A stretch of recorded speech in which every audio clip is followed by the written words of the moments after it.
Armstrong.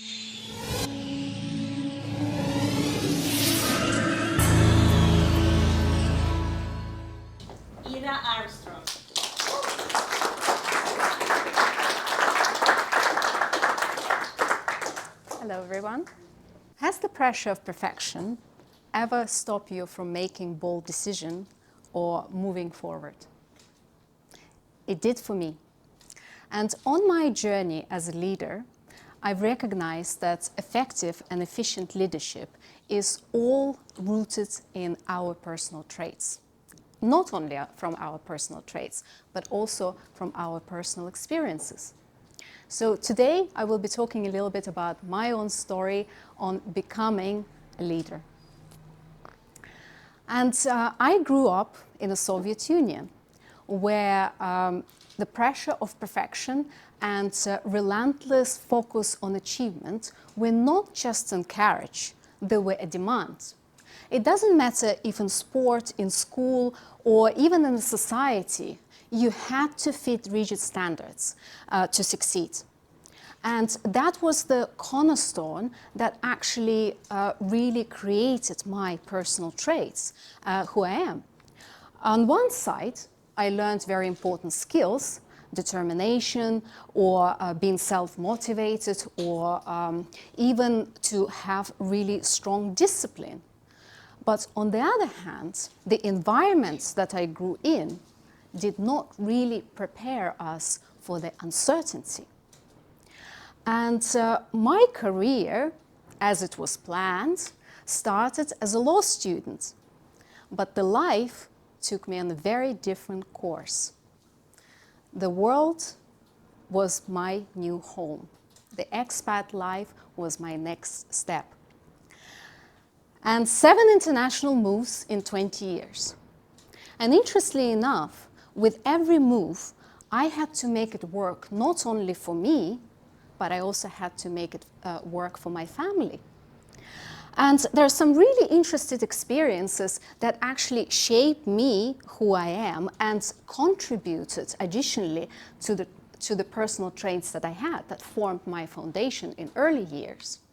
For example, in Japan, my 2-year-old son suddenly started speaking Japanese as a first language. Talk about unexpected. So I actually had to learn Japanese just to be able to communicate with my own son. And imagine now moving to China, where all your favorite apps, Facebook, WhatsApp, were no longer accessible. So I actually had to navigate and adapt through all the restrictions and find still a way to be able to communicate to my family. So that was my Asian experience. And my moves were back and forth from Asia to Europe, from Europe to Asia. And interestingly enough, because I had quite a strong background in Asian cultures, I ended up having a reverse culture shock coming back to the Western society. And I have to admit, I did bow at the cashier the first day I arrived back to Germany. The cashier froze and all the people behind me laughed. So I realized that when you have this international experience, you actually not only have to adjust to a new culture, the culture where you brought by your job or just experience, but you also sometimes have to readjust to the culture where you already know very well. So all those moves actually shaped me again from a very different perspective. And I learned to be more adaptable. I had to build resilience. And the lesson that I really learned from international moves is you have to be prepared for unexpected. You cannot really plan because nothing, mostly when you just come to a new country, will go according to the plan. So all those skills, let's say being able to adapt to a new culture, building the tolerance and accepting the culture as it is without high expectations, added up to the personal traits and the foundation that I already had. So now the interesting part was, and that's why we're here today, we're talking about leadership, is when it came to building my own business, the EdTech company, somehow it was very difficult for me to bring all my experiences that I thought were already there into the business environment.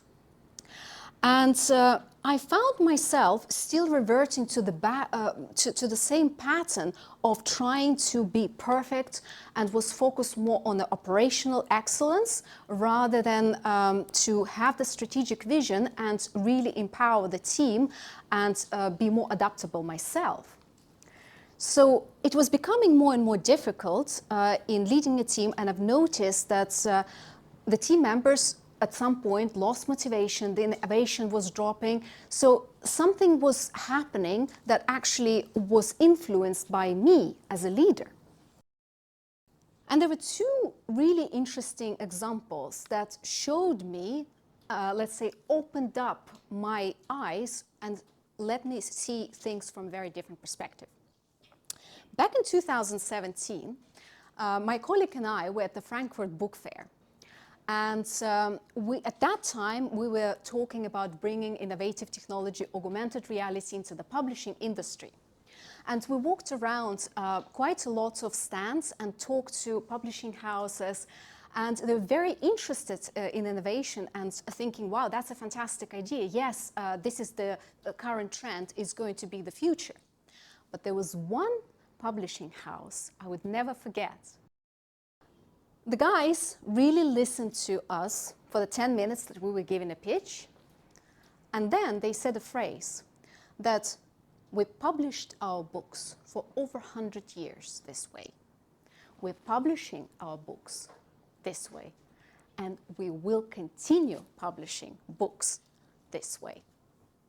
That was very interesting because it really struck in me that how those people are not willing to adapt to the constantly evolving world. But still somehow it didn't really project in my leadership skills, I have to say. And, but then COVID hit. And everything that we planned in business, at that time we had a mobile application for the education industry, and we really thought that that would be the next way of how the students could learn. But COVID changed a lot of things, and we actually had to act extremely quickly to sustain operational. So there was no way for perfection anymore in everything that we did. And interestingly enough, as we were focused more on surviving and trying to find a way how we can pivot with the product, with the way go to market, this somehow opened a very different door, because suddenly we realized that good enough is better than perfect. So those two lessons were somehow already changing my way as a leader and really bringing me, even in the business environment, to the point of being more adaptable and being more resilient to change. However, I guess not deep enough, because it still added up more stress. And I noticed that at one point I was on the edge of a burnout. So something had to change. I realized that I had to find a way, what made it really work when I traveled around the world with a small family, and somehow it did work. I made it happen for not only for me, but also for them. But what has to happen in the business environment, why I could not really adjust? So, and as everything that was happening in the business world was eventually affecting my well-being, I realized that I really have to find a way to make it work for me. So I started studying psychology.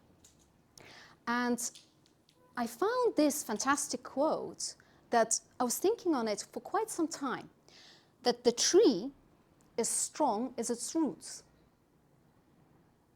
But eventually dawned on me that the roots are my foundation, my personal traits, and also my experience that I had for so many years. But the roots of the tree don't have to be perfect. So all I had to do is to let go perfection and go with the flow. Yes, have a strategic vision if we talk about business, but let the life take its course. Be open to change. So the formula was very clear. Let it go, being open to change, and take it from there. But interesting thing also that I've learned that resilience and adaptability are not just the skills. They're the mindset.